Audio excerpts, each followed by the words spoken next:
Here's the promise. By the end of this episode, you'll stop treating your scattered mind like a moral failure and start seeing it as a targeted surface. Mindfulness as a solo skill is beautiful, but it's a foam shield in artillery weather. Your attention isn't wandering because you're weak. It's being captured because capture has a business model, a UX grammar, and a heat map of your reflexes.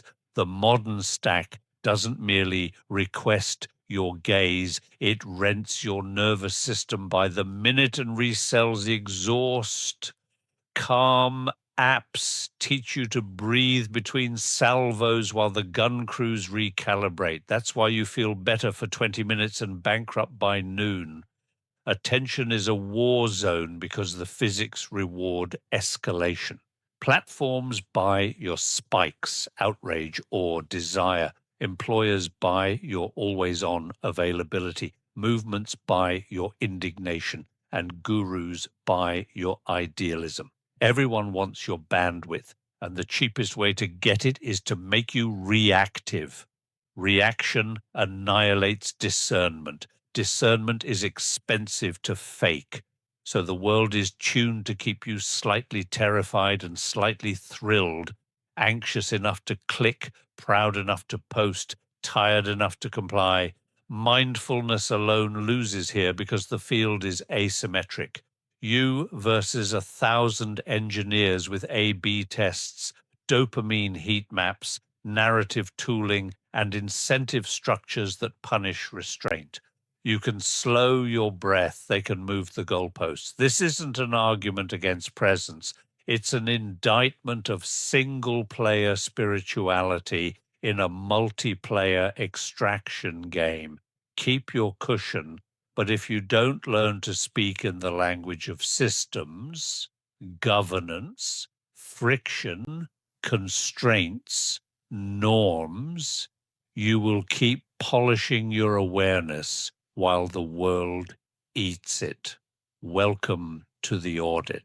Every predatory interface pulls the same levers with different skins: intensity, unpredictability, identity, immediacy, infinity. Intensity jolts you past choice, flash, red badges, all caps, cruelty. Unpredictability doles out intermittent reward, slot machine scroll, surprise mentions, breaking banners so your cortex can't close the loop. Identity braids the feed to your dignity, scores, streaks, followers, so leaving feels like self-harm. Immediacy compresses time until later equals never, forcing you into now or lose.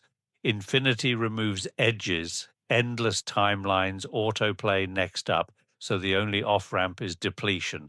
Each lever has a theory of you. Intensity assumes you are animal. Unpredictability assumes you are laboratory. Identity assumes you are clergy, loyal to your altar of metrics. Immediacy assumes you are emergency, your breath a siren. Infinity assumes you are sea, no shore necessary. Together they weaponize two truths.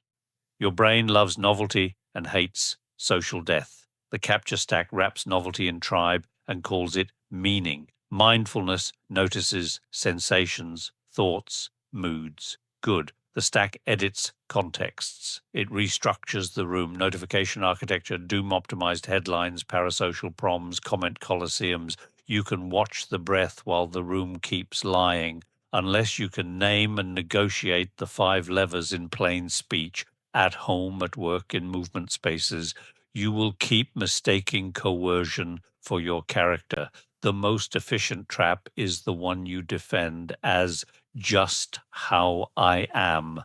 Mindfulness teaches latency control, the half-second gap where you can catch reactivity before it owns your hands. That skill is gold, but the battlefield runs on throughput. How much clean signal can cross a day without being shredded by noise? Platforms attack throughput, not just latency. They multiply decision points, flood channels, and atomize attention into micro asks that feel harmless and add up to amnesia. A single meditator in a hostile environment is like a surgeon in a nightclub. Steady hands, strobe lights.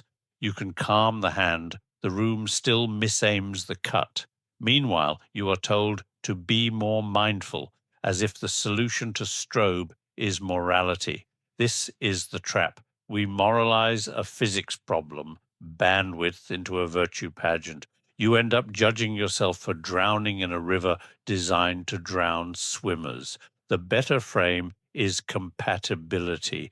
Presence must be compatible with the system it runs on. In code, you don't blame a function for memory leaks. You fix the architecture. In attention, you don't shame a person for exhaustion. You change load, edges, and priorities. Mindfulness without architecture becomes spiritual UX for extraction. You're calmer while being captured more politely. The status game loves this because it generates serene performers who never ask why the lights never turn off. Presence is necessary. It is not sufficient.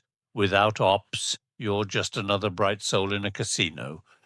Every capture sequence rhymes: ping, appraisal, micro commit, escalation, identity. Ping, a badge, a buzz, a face. Appraisal, the instant story you staple onto the stimulus. Urgent, threat, dopamine. Micro commit, just a peek, just a reply, just one more. Escalation, algorithm senses arousal, feeds you adjacent spikes, enemy, envy, erotic. Identity, the system asks you to declare, post, defend, belong, now leaving costs self. Each step accrues microdebt, tabs open, tasks fragment, memory cache is polluted, you feel busy while output flattens. Distraction often isn't switching, it's bleeding, residue from unfinished context contaminating the next. Mindfulness sees the breath. Breach physics sees the ledger. When breaches go unaudited, you invent moral narratives. I lack discipline that flatter the system and shame the user.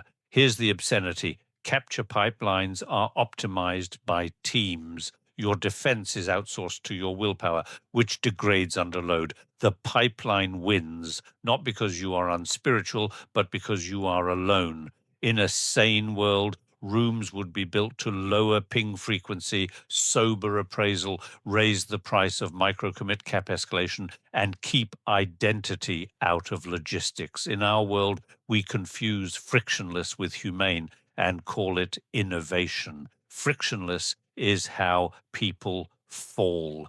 I'm not giving you hacks. I'm giving you principles of terrain. First, edges beat virtue. Systems with visible edges, session boundaries, finite feeds, daylight in work. Reduce capture by design. Second, friction is love. Anything that slows uncosted impulses protects future bandwidth. Anything that advertises frictionless protects revenue. Third, contracts outperform moods. Shared rules, stated, posted, remembered, carry tired minds across bad weather. Fourth, receipts are compassion.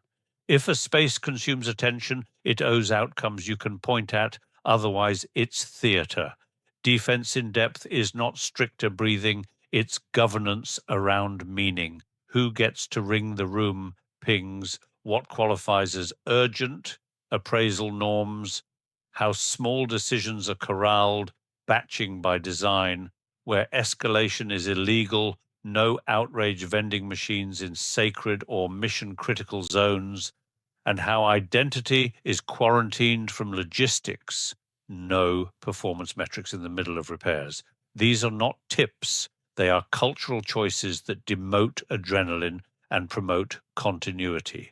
Mindfulness thrives inside such choices. Outside them, it becomes the polite smile of the overrun. If you recognize yourself in that smile, don't hate meditation. Hate the absence of edges, friction, contracts, receipts.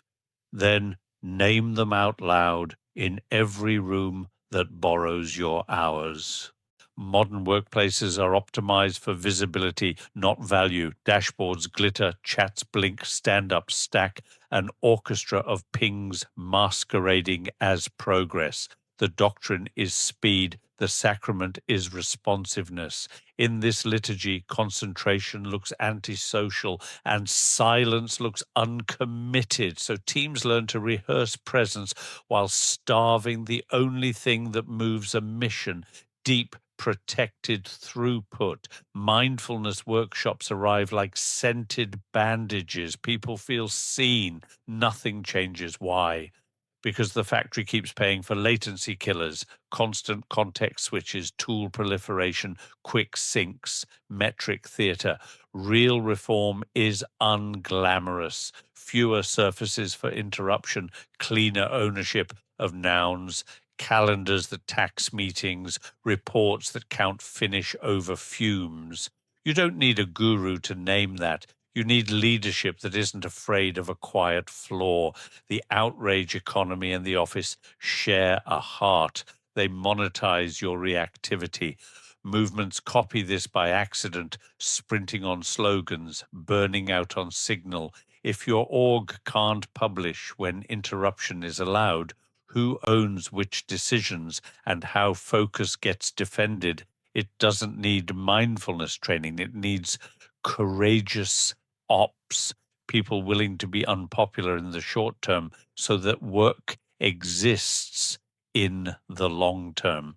There's money in keeping you peaceful enough to remain productive and pliable. Enter the calm industry. Breathwork at lunch, neon mantras on walls, certified serenity at scale. I am not mocking the relief. Relief is holy. I am indicting pacification that never touches incentives. Corporate mindfulness often functions like noise-canceling headphones on a sinking ship, exquisite and fatally off mission. Spiritual spaces replicate the mistake. Incense over exploitative schedules, loving speech as code for conflict avoidance, community as brand. You leave glowing and return to the same extraction patterns, sometimes inside the temple. The test is boring and infuriating. Does the practice change governance? Who can ring whom? How do budgets map to claims of compassion? Where do edges live? If answers are vibes, not diagrams, your serenity is being resold. Mindfulness is not the enemy. Selling mindfulness as sufficient is. Calm should be side effect. Conditions should be strategy. When conditions protect attention, awareness flowers on its own. When they don't, calm is theater, a luxurious halftime show for the losing team. Your attention is not a mood, it's infrastructure shared by everyone who needs the best of you. Commons without rules become landfills. So write the rules, make meaning expensive to fake and cheap to keep. Build blast doors around focus and toll roads for interruption. Normalize edges, praise friction, publish contracts, demand receipts. Then let mindfulness do what it was born to do. Turn contact into clarity, not captivity. I won't flatter your stamina or sell you a candle. You don't need more grit. You need fewer leaks. You don't need a bigger heart. You need honest rooms. The war for attention is not won by heroic lungs. It's won by cultures that stop renting their nervous systems to the highest bidder and then calling exhaustion purpose. Presence is precious. Treat it like the power grid, engineered, guarded, audited, or keep living by flashlight and apology. I don't want your calm. I want your corridors. Bring me edges and laws for your mind, or keep praying while the casino counts your breath.